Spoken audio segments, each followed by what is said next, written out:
beautiful day out here at the LZ compound. I decided today, instead of driving the golf cart around, I'd drive around Z-Roy. Just gotta put some miles on her, give her some love. Put some smiles on my face. Put some smiles on other people's faces.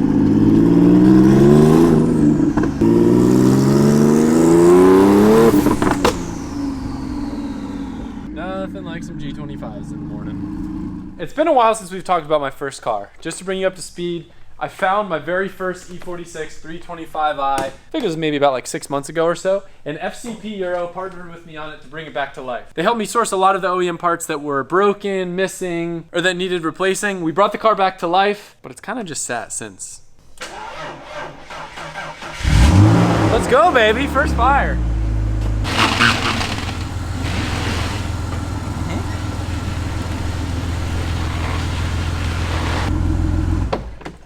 So, why has this car been sitting? Well, if we look underneath the hood, there's one crucial thing missing for this to be a car that Adam LZ likes to enjoy, a special engine. This is the same 2.5 liter M52? Not a big BMW guy, so I don't know the exact code. It doesn't make a lot of horsepower, it's automatic, and other than the nostalgia, there's no real reason why I would choose to drive this car over anything else that I own. But that's where phase 2 of the project comes into play. When we did this original series with FCP Euro, I told you guys that it would be getting the engine out of the car that I'll show you right now, but plans have changed. I bought this car. This was like one of the world's cheapest E46 M3s. Example number 1. It didn't come with a warranty. Good thing FCP Euro sells new OEM hood latches. So this car has an S54 in it, which is the stock E46 M3 motor. Great engine, sounds great, ITBs, revs high. Man, dude, this engine bay's rough. What the f? Jesus. Underwater action there. This thing didn't, I don't think this thing went underwater that I know of.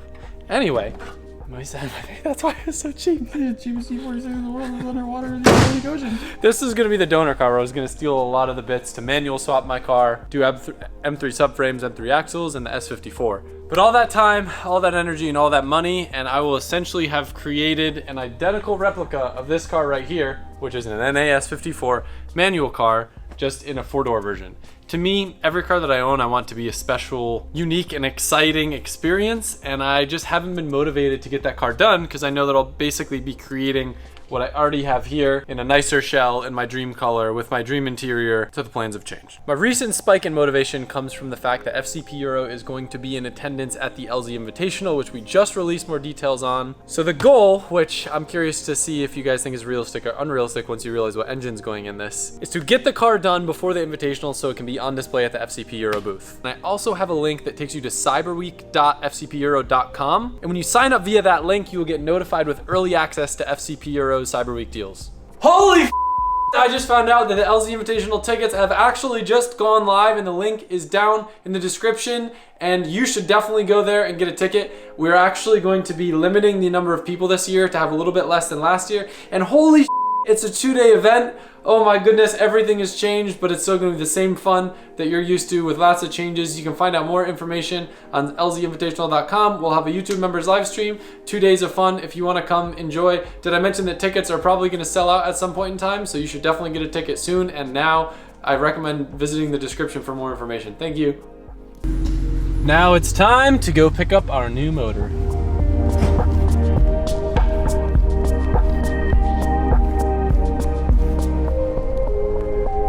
Reminiscing on my old commute because we are heading to my old shop neighbor PSI, aka Precision Sport, and I feel like that should be a massive hint of what direction we're going with this engine. Just happen to know there's something special tucked away with a special story, and I think it's perfect for my E46. What are the odds that on my old commute I run into my old Audi, my RS6 Avant? How funny.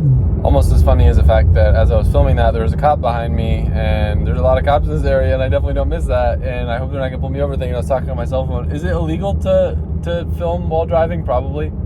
Is it a gray area? In my head, maybe. Would I argue it in a state of court? Most likely not. Is my morning coffee getting me past the combination average of 5 hours of sleep I've got in the past 3 days? Seems so. My old block, the kingdom of the crackle tune. I'm back. BC Racing to the right, PSI to the left. Back in the PSI shop, we're here with Sean. Hey guys. And here is the motor in question. Could it be? What could it be?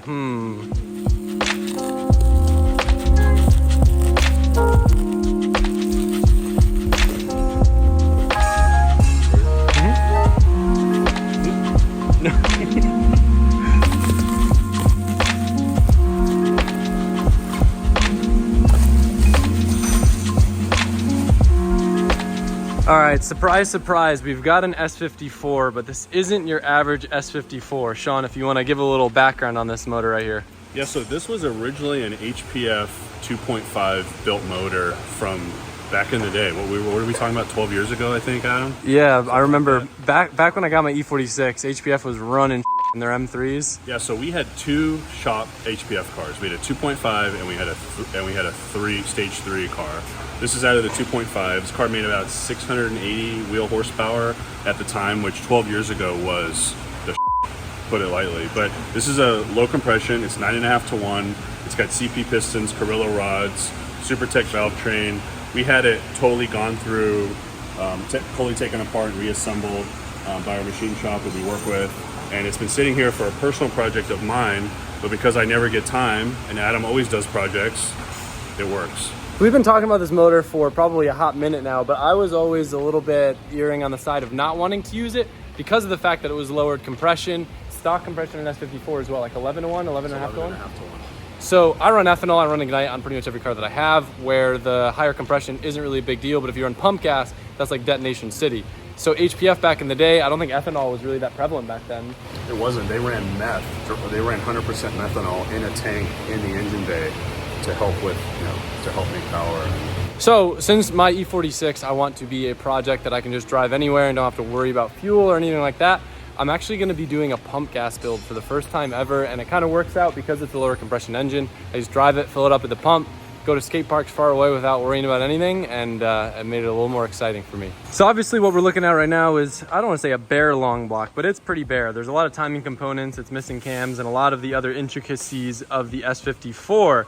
So the plan. So we're gonna build it here. We're gonna build everything up to a running motor. We're gonna do all the timing, put the cams in, do all that here. We're gonna build that on our channel over at the Precision Sport YouTube. So check out over there. We're gonna show all the little technical, because this is a tricky motor. I mean, we do build these a lot here, but we gotta have the right tools, you gotta have the right parts. So we're gonna build it up, ready to install, and then take it over to the guys at Drift HQ and Adam and get it in the car. The only thing you guys won't see from that would be obviously the, should I say number one? I guess one of the big three, the rod bearings on it. You can check out on the FCP Euro channel. They do have a really good DIY on doing rod bearings, but everything else PSI is about to cover on this motor, and I'm excited to have it all ready to go in an E46. I can't remember where I left it off in videos, but originally the plan was to do an NA S54 as kind of the stage one, and then stage two, maybe turbo it. I feel like I talked about that.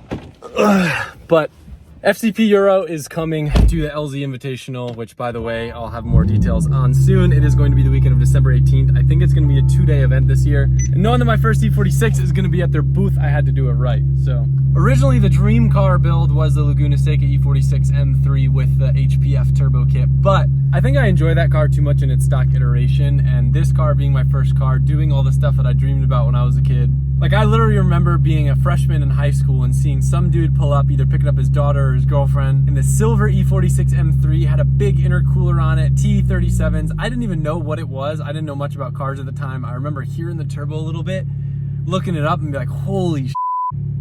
This dude spent that much money on a car and it makes that much horsepower. And since then, I just obsessed watching the videos of the highway pulls, the high revving sounds of the turbo E46 M3s, and picturing a hybrid of having that experience in my first car. You know, shooting for a modest, like mid 600 horsepower, safe on pump gas. Maybe we'll turn it up on ethanol at some point. And just knowing that Sean had this motor sitting around, like the opportunity and the stars lined up too good to not seize it. So we're keeping a BMW, which is nice, but a turbo S54 isn't common. And I'm excited that we're staying true to what I dreamed about as a kid instead of taking the easy route of putting like a 2J or an LS in it. This dude pulls in here, does a Rudnick cold start for 30 seconds. I told you it needs a new engine. Forgets that the thing does not like to hold water. That's a tire error. You put water in your That's tire? what happens when you don't put the TPMS sensors in, dude. No, I think there was one of those issues where there's like there's a leak. I think there was water in it. Do you remember last time I did a burnout, this happened? Yeah, I do. And then I think I just parked it. Yeah, you did. And then I forgot. Yep. That happens. As you can see, even though it's a sick engine, it's going to need a lot of parts and a lot of intricate little things that I know nothing about. And that's where FCP Euro comes into play. I'm super thankful that they have a team of enthusiasts that not only build their catalog, but deal with customer service. So when people like me call and say, hey, I've got an S54 and I need all these parts, and then send photos, they help me come up with a massive list and get you the best prices possible. Their lifetime replacement guarantee is also pretty sick and comes in handy. Sounds too good to be true, but I promise it's not.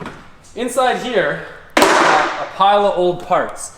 Now, in typical Adam fashion, we would end up buying new everything, so it looks brand new, but we've got a brand new vapor honing machine, and this is the perfect opportunity to test it out. So instead of buying new valve covers so it's shiny and a new front cover and all these things, I'm gonna do some vapor honing and show you guys what this bad boy can do.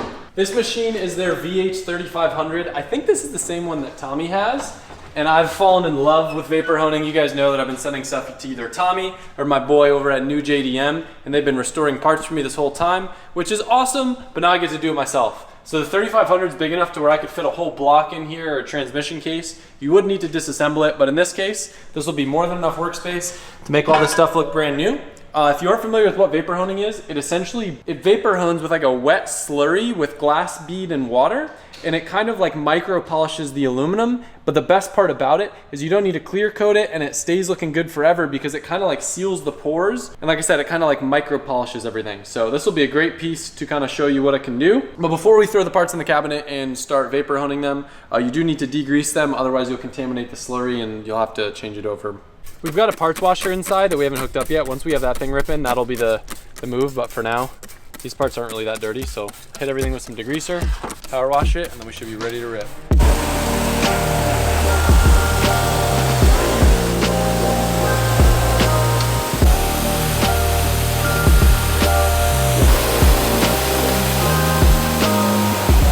Get a good look at what we're starting with here. Now it's time to go to town. The coolest thing about this, my favorite part, windshield wipers.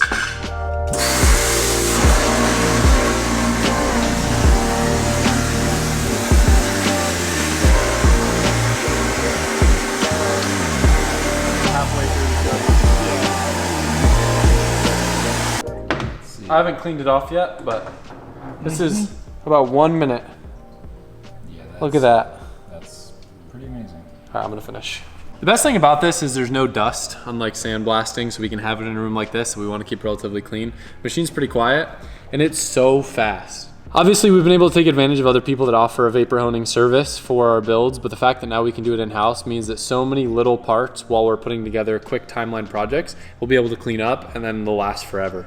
When you're done, it has a clean water hose, which I'll kind of rinse off the wall with, but also rinsing off the part thoroughly. We gotta make sure you wash it really good to get all the glass bead out of it, but it's nice that you can do this in the cabinet before you take it out and get the sand everywhere.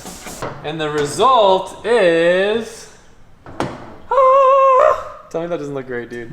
It's like using silver spray paint, except it's actually the aluminum and it actually is gonna last. I've been so patiently waiting for this machine. Like, you have no idea how excited I am. Let's go, baby. Time for the fun part. The wipers. That's what a clean water brings.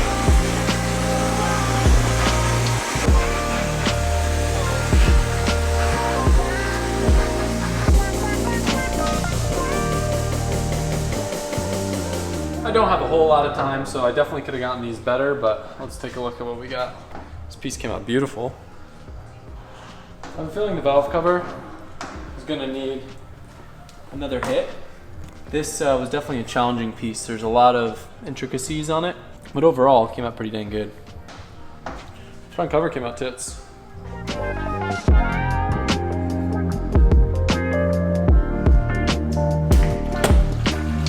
So here's where things get a little interesting. We have our hands full to the max between trying to get the FDS 15 together, trying to finish the CRX, and trying to get the 4-rotor Super done for the Invitational. So throwing another project into the mix that involves swapping an engine, fabrication, not really realistic. But We just so happen to be lucky enough to have another pro-level automotive shop on site. Just, you know, a casual 30-second drive over to the Drift HQ shop. Wait, ready? I'm putting it in the park. Ready?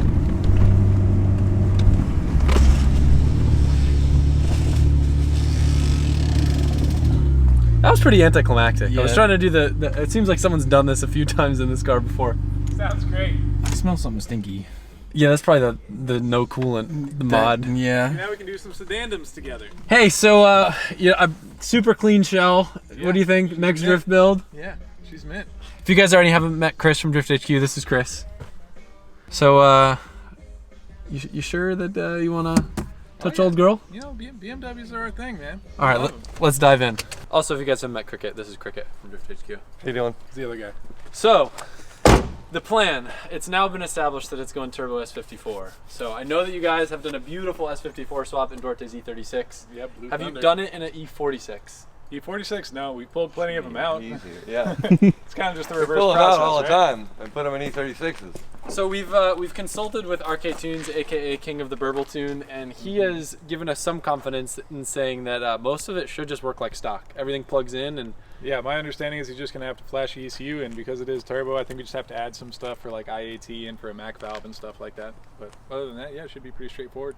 so the plan, like I said, we are like in way over our heads with the amount of stuff we have going on in the shop. But I don't want to do a build like this and then have it to where it just gets grazed over because it's done in the background. So the full details of the swap will be covered on the Drift HQ channel with Chris, Cricket, and Joel filming. And I know you guys do a lot of good like technical DIY stuff. So We'll walk you through it. is this a common swap for BMW people? Yes, a Yeah. lot of this is like the dream swap is putting an S54 into a normal E46. Most of the time, I want if to you do one in my wagon. Yeah, most It's of the just- time, if you do motor swaps on BMWs, you drop the resale value of them. But if you put a BMW motor, especially a nicer BMW motor, into your BMW, then it helps you resale value. That is true. There's a E46 wagon that I saw on Bring a Trailer, and like people were bidding like 40 grand. 30, 40 grand on it. And in my head, I'm For like, it. yo, if that was like swap with a JZ, no one would touch it with a 10-foot Exactly. pole. It's a BMW purist, so Yeah. you know, keep them a little bit happy. So process, what is the plan on the? Are you guys going to do like chassis stuff first? Because I know we're going to basically M3 convert everything: brakes, driveline, subframes, whole 9 yards. Yeah, so I think the approach is going to be, because we're going to be waiting for the motor to come here, we're going to start with the rear subframe, do all of our bushing, subframe reinforcements, swap over the trailing arms, the brakes and all that stuff, and get the engine out. That way, if you want to get the engine bay painted, cleaned up, or anything like that while we're waiting on the motor, at least we have that open and available to run. It's not really that bad It's not bad. It'll clean up good. for being a Connecticut car. You know, I used to Say that always. till I get it on the lift Yeah, and have to get the subframe out. Yeah, you guys will We'll let you find all the fun on the Drift HQ channel when it comes to. Hopefully, there's not a lot of rust on this thing. Yeah. But yo, did you guys see the new vapor blasting cabinet we got? I unloaded it, but it was in a box, so Dude. I haven't got to see what it looks like. I saw it. I just want to It's use just it. ginormous. Yo, 5 minutes and parts be coming out like that. Yeah, that's OEM fresh right there. Saving Yup, somebody's big got to show me how bucks. to use that. Yeah, no, it's sick. So That's So does this awesome. thing come factory with a coolant leak, or is that... yeah, so I Yeah, feel like long story about Yeah, that. no. W things. it didn't have. I feel like it's more likely to leak when you start with not a lot of coolant because then the air makes more leaks. And Pressure. Start Yeah. pushing stuff out in It places. doesn't shouldn't actually be. cool. So it you just ran the gets car hotter. without coolant, is what you're telling me. yeah, Yeah, Anyway- is that another reason for the S54? Because you kind of overheated the engine? I'm real good at overheating Because BMW Cricket's engines. popped a few in his wagon. Yeah, I'm on already, my so- third or fourth engine now. Fourth. We'll go with fourth. Yeah. yeah, I got one right here. No, I got a 330 in mine now. I couldn't afford the S54, so I went with the 330 motor. That's what I was. But I mean, I might keep it as a backup if you don't want it. we So- can't. I wanted to try to blow it, but it just can't keep cooling it Good long luck. enough. It's That's what really, I'm trying to do it's is really do forever. trying. I know. Hey, have you seen my seat time car, Heidi, the 323? You can't blow that thing up. I mean, I've let everybody drive that thing. We Is that beat the the same hell out. motor? Oh yeah. Yeah. Nice You should as see how yours. much water was run through it too. Yeah, it's about 10 quarts of water. He never after the drained flood, it when he too. pulled it out from after the flooding, and he was like revving it up, and there's just water shooting out the exhaust. Yeah, still mint though. Yeah, she fires right up. So game plan. This is going to be covered in immense detail on the Drift HQ channel. PSI is going to be making videos while they're getting the engine together and ready for drop-in, and then we'll check in throughout the course of what we got about a month. Yeah. Less. Yeah, we're definitely pushing the timeline. We got Yeah. like another day or so on the 370 to finish that up, and then It's we'll like probably dive into 14 that. calendar days for working to get this car done, so it's like 2 weeks. Yeah. 2 working weeks. You sure know how to. Y'all can say no. You sure know how to Never back down from a challenge. push the limit. Kidding? We built a whole pro spec car in 2 weeks, so I mean, can't be any harder than that. Yeah, they quoted me 3 days at Pep Boys, so I was hoping we could try to beat that. We gotta beat that. Pep Boys. It honestly wouldn't be the craziest thing to say that if Eric still worked there. Eric is a G. Yeah. He Yeah. could probably do that in like 3 days. Yeah. But it would obviously not. We're doing a lot more than just engine swap. He works for your engines getting built right now, though. Yeah, he does. Eric works for PSI now. Yeah. Have they Into met the Eric? big leagues. They've met Eric in the past. Yeah. So the common thing that I feel like a lot of you guys are going to comment is to do the M3 rear quarter swap where you cut and re-weld on the M3 quarters. I want to try my best to keep this car stock body. I've never really been a huge fan of like the M3 clone look, and I think it'd be super cool for this car to be making like mid 600 horsepower and look like a stock E46 sedan. But if typical Adam fashion, I get upset because I can't fit enough rubber under it, there's a chance that it might end up. Yeah, we got a lot of room between the strut and the wheel. I feel like I could probably fit a 265, maybe even a 275 on stock body. Yeah, for sure. So my goal is I just want to be able to go to faraway skate parks on pump gas, have it be reliable, air conditioning, good sound system, bike rack, And mopping up Porsches on the highway. and mopping up horses on the highway. The dream. It's just a daily, guys. The three of you other homies. It's just another daily. We're not starting this again. It also Adam. make a great daily. I'll sell the Turbo S. You have 38 dailies. No, I don't. You have 38 dailies. I have. Jesus, he's got Two. less clearance than I do. Yeah, it's really low. It bottoms out just driving. Yeah, I see that. Yeah. I've never neutral dropped a car before, but if there's ever a time, this is it.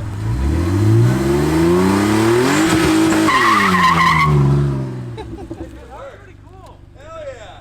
Yeah, so the trick is I have to like hold it like slightly like I'm almost in drive. Stop. Stop doing things. Oh, what if I rip the subframe out? That's actually a thing. Imagine. Stop doing. Put the car away. The car's in great hands. Chris and Cricket are awesome. If you guys haven't watched any of the videos on the Drift HQ channel, they've been working on a 370Z that is being given away on Drift HQ, where every $5 you spend gets you entered for a chance to win, and that will be eligible all through Black Friday. We got tons of Black Friday deals, and I'm excited for them to do their thing on this thing. Can you?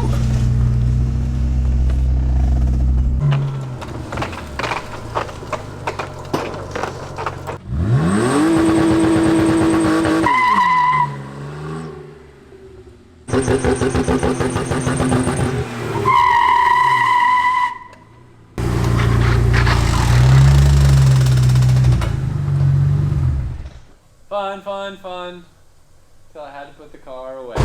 I want to thank FCP Euro again for making this project possible. It's going to be a lot of fun. I'm so excited to be ripping this thing, doing burnouts in third gear, and to combine what once was my dream to have an HPF E46 M3 into having my first car and to make something truly special. So thank you, FCP Euro. And the next video that you guys see is actually going to be a video from Japan. Me and Colette are flying over as you guys are watching this. Got some new cars that we're going to be checking out and seeing for the first time. We've got a lot of drifting that's going to go down, some exploring. It's actually going to be a pretty long trip, but it's going to be a good trip, and I'm excited to share it with you guys. So thank you, and I'll see you soon.